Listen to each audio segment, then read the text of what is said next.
Senhor presidente Manato, parlamentares presentes a essa casa, aqueles que nos assistem pela TV Câmara, hoje é um dia muito feliz para mim. Eu fui sorteada para fazer esse grande expediente, como regimentalmente essa casa organiza, exatamente 2 dias após o segundo turno das eleições gerais brasileiras. Ouço, leio, quem sabe, as mais surpreendentes de todas as que os que fazem política têm memória na sua vida política. Eu quero falar um pouco da minha vida política e me despedir dessa tribuna da Câmara dos Deputados, que considero essa minha etapa, a etapa de deputada federal no seu 4º mandato, completada. E ela é completada, e por isso a minha felicidade, a minha alegria, porque eu tive a oportunidade, pelo voto popular, sequencialmente desde 1994, a exercer funções no Legislativo Federal, 4º mandato de deputada federal, de governadora, e enfrentando novas eleições, como estas, mas esta é a minha 9ª eleição. Quando vamos para a vida política, e eu não fui jovem, menina, cabeça preta, como costuma se chamar um conjunto de deputados e parlamentares do meu partido, os mais jovens, mas madura. Enfrentava-se naquela minha primeira eleição as consequências do impeachment de Collor, com sequestro da poupança que ele havia feito, logo no início do seu mandato presidencial. A primeira eleição presidencial da qual eu pude participar como eleitora foi de 1989, depois da Constituinte. E eu já era afiliada a um partido nascido na Constituinte, PSDB. Dia 25 de junho deste ano de 2018, o PSDB completou 30 anos. E o PSDB Mulher, que eu ajudei a formar e a fundar, completou 20 anos. É tempo de sobra para ver o Brasil mudar e entender o que falam os grandes economistas que construíram a teoria econômica e a prática econômica no mundo. Eu quero citar alguns. O primeiro que eu cito era uma pessoa austríaca, muito positiva, Joseph Schumpeter. E ele foi o criador da expressão para dizer que a economia, assim como a vida, não anda em linha reta. Ele foi o criador da expressão destruição criativa. A frase que ele citava era: está na depressão econômica a semente da recuperação. E está na recuperação econômica a semente da depressão econômica. Ou seja, se anda em círculos abertos em 4 partes. Há um crescimento que se propaga e se organiza para a economia inteira, depois começa a queda e ela vai abaixo da média histórica. Nós vivemos hoje uma época de destruição criativa.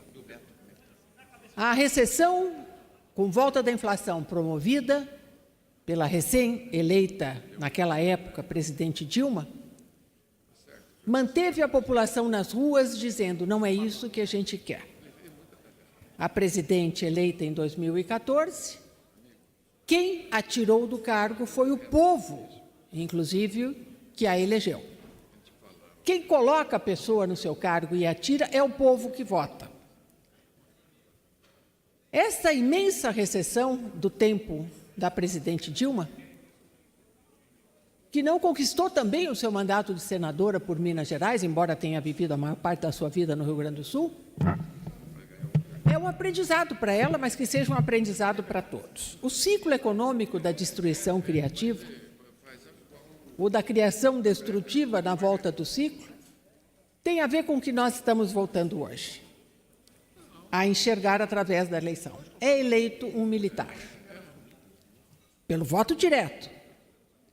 Eram eleitos pelo voto indireto militares do regime, iniciado em 1964 e completado depois da redemocratização com a campanha de 1989.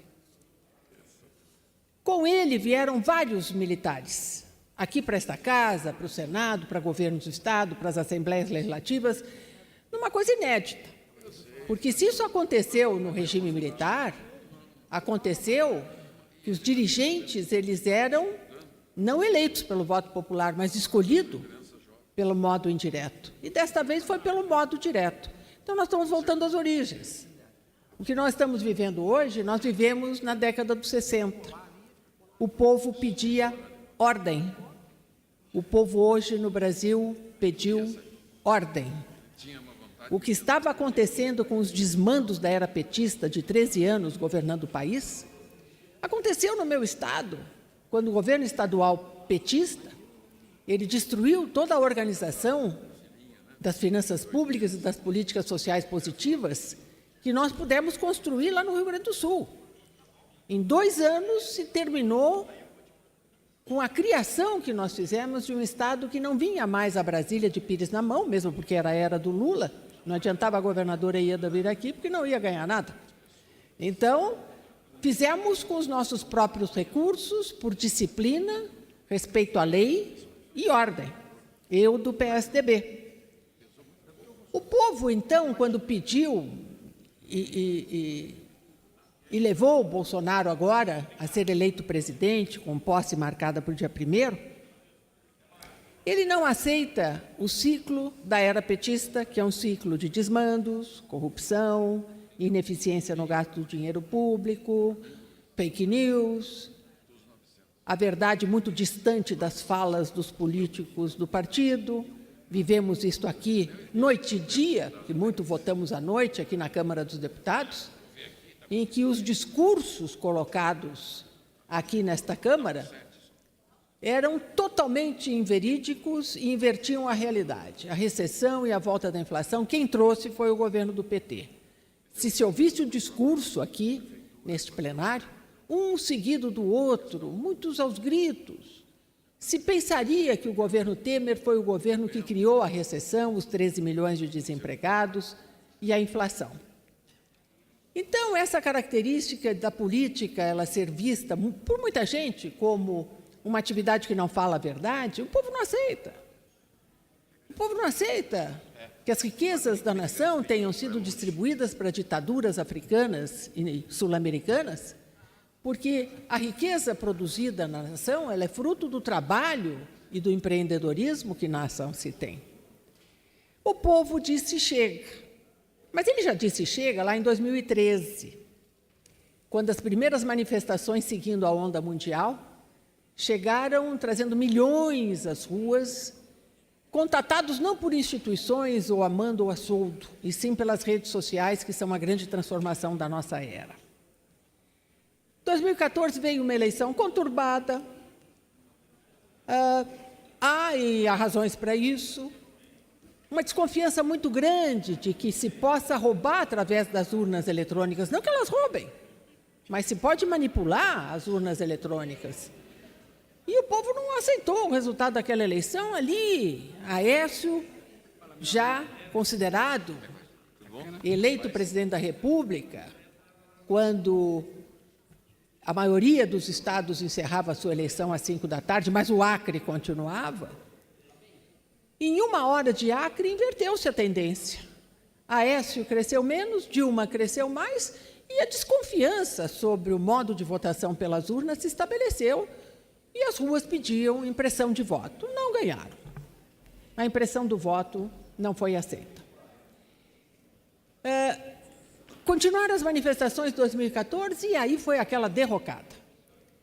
Dilma veio com tudo na sua fase de reeleita, dizendo que a economia devia obedecer a ela e não às regras de funcionamento dos mercados, do sistema de produção, da força de trabalho.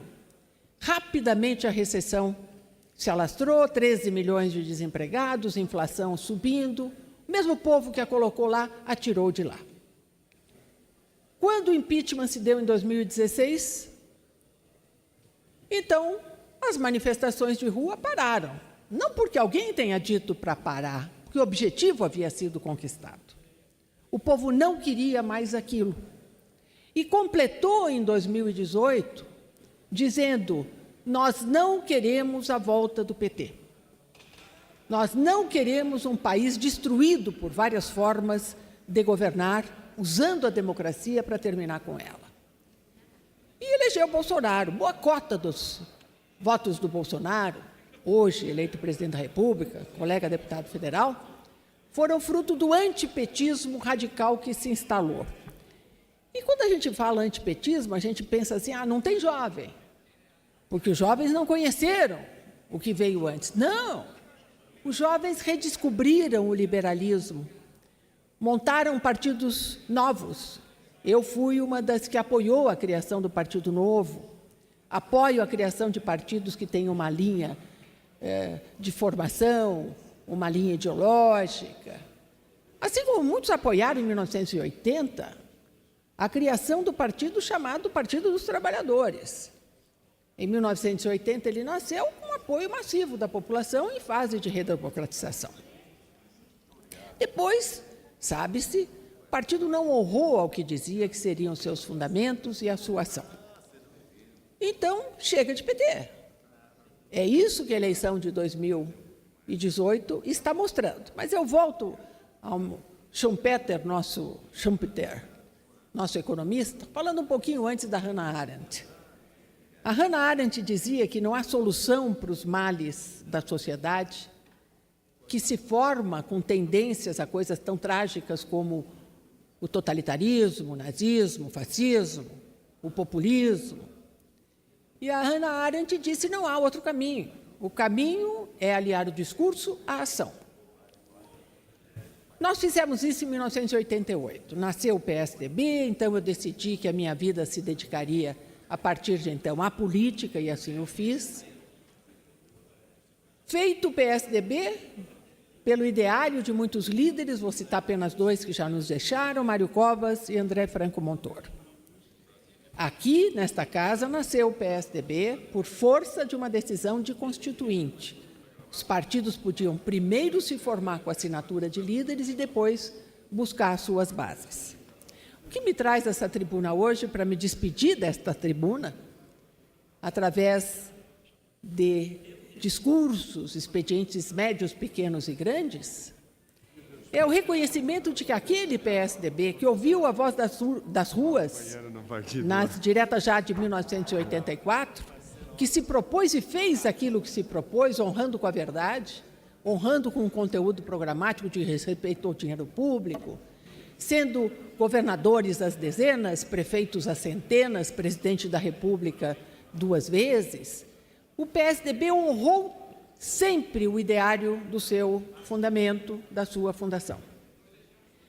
No entanto, a partir da sua experiência como presidência da República, com Fernando Henrique Cardoso 2 vezes, a partir daí, as vozes das ruas se calaram temporariamente, primeiro com Fernando Henrique, seu Plano Real, e a recuperação do Brasil para um conjunto de países que se respeitavam.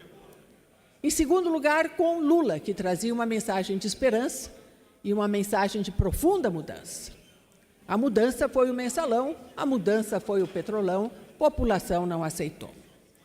Enquanto a isso, o PSDB levava e com honraria as eleições que ganhava nas prefeituras, nos estados, nas assembleias, no Congresso Nacional, na Presidência da República, promovendo o desenvolvimento econômico sustentável, o combate à pobreza, reforma agrária.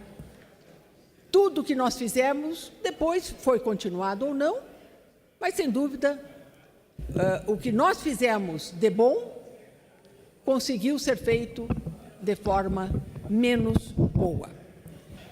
Mas o nosso partido, meu caro deputado Luiz Carlos Rauli, que haverá de colher a aprovação da reforma tributária pela qual você luta há décadas, junto com o nosso PSDB, quando as manifestações de rua vieram não por instituições como partidos políticos, mas por redes sociais, eu quero vir nessa minha despedida afirmar: o PSDB, como instituição fraturada, sem acordo interno, sem discussão democrática, não ouviu a voz das ruas.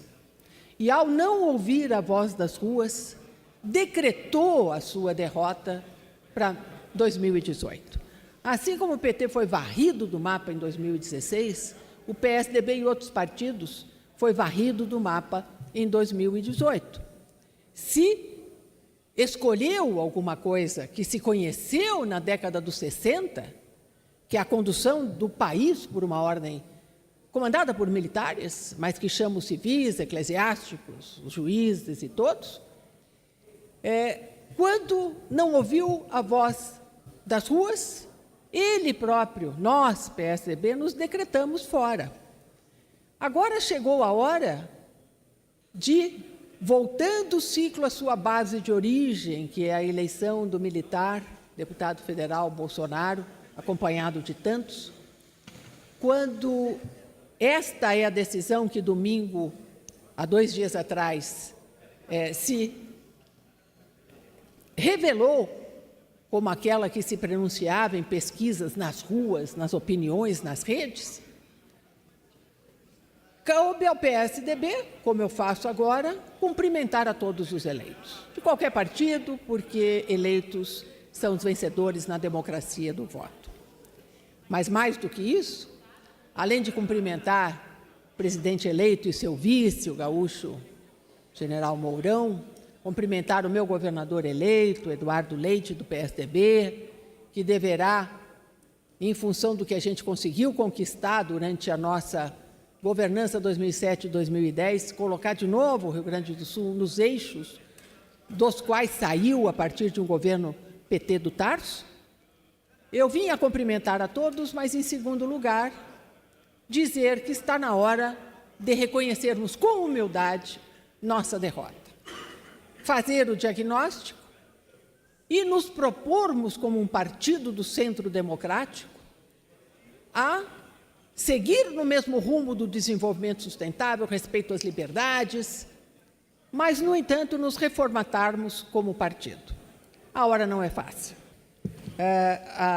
A questão interna, o debate que aprofunda a democracia interna, que foi um pouco fraturada no nosso partido, ela vai levar a ver aonde estão nossos erros e acertos nas definições políticas recentes. O partido se dividiu quando uma parte dele, eu creio que 50% eu posso contar, já no pedido de auditoria das urnas. Havia quem apoiasse, quem não apoiasse, mas as discussões internas passaram a ser muito acaloradas para quem considera a convivência partidária uma convivência fraterna. Em segundo lugar, na hora do impeachment que o povo pedia, o partido se dividiu. E ele se dividiu de uma maneira muito forte.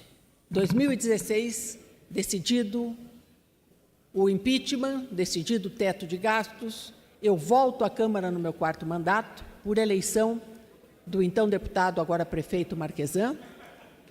Eu, primeira suplente, volto aqui. O que encontrei na nossa bancada, deputado Raul, eu nunca havia visto. Companheiros que podiam se tratar até mesmo como inimigos. Não há partido que sobreviva a um ambiente interno como esse. Isso por causa da auditoria das urnas, isso por causa de um processo de impeachment que metade quis, metade não quis.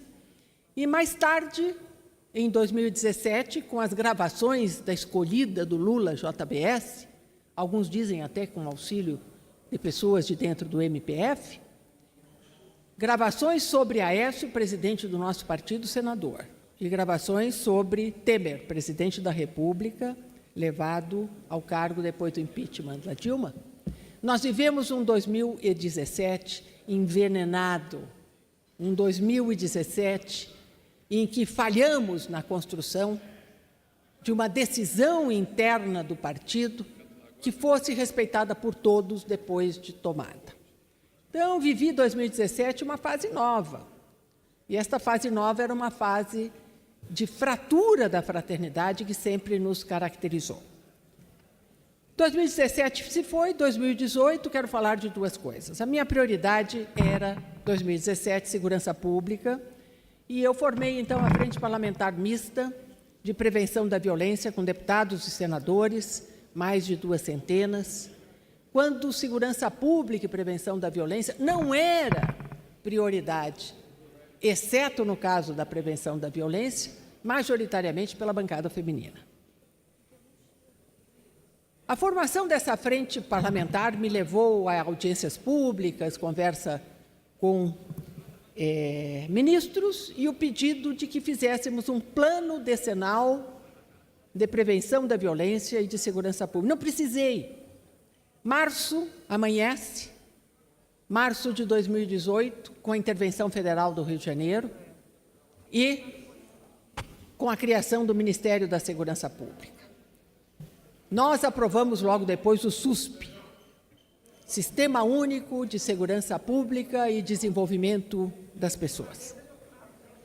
Então, pronto, segurança pública, prevenção da violência é, objetivamente hoje, uma prioridade nacional. A segunda prioridade nós conquistamos. Foi preciso que no judiciário assumissem mulheres aos principais postos de comando das instituições de justiça do país, para que as condições de acesso em igualdade das mulheres ao financiamento eleitoral se dessem. Era eu eleita em dezembro de 2017, presidente do PSDB Mulher Nacional pela segunda vez.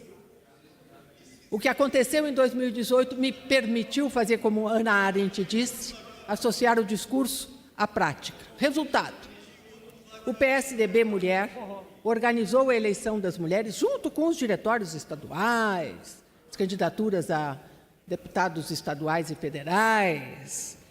E, com o financiamento, nós aumentamos a nossa bancada federal, aqui na Câmara dos Deputados, em 60%, enquanto reduziu-se o número de deputados homens federais eleitos pelo PSDB em 50%.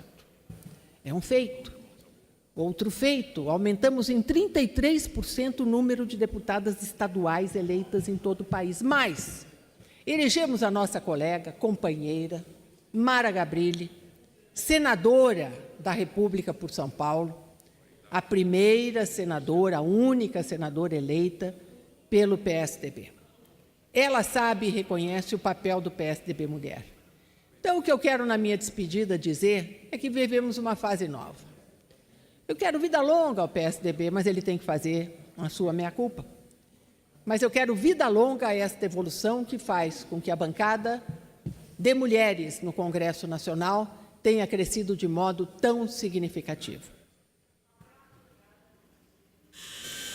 Obrigada a todos, obrigada à minha família, que desde sempre me acompanha, obrigada à parceria que sempre obtive, aqui dos servidores da Casa, dos companheiros deputados e senadores. Pude passar por todas as posições de uma parlamentar, presidente do Instituto Teodomiro Vilela, presidente do PSDB Mulher, coordenadora da assessoria técnica do PSDB na Câmara. Então, eu só tenho a agradecer e dizer, graças ao voto popular, à liberdade de exercício de reunião e de opinião, eu pude realizar 30 anos de vida pública, completados nos 30 anos de vida do PSDB. Muito obrigada. E creio que os que vêm nos substituir agora poderão ter as mesmas oportunidades. Desejo a eles sucesso e uma profícua fase de realizações para o bem público brasileiro.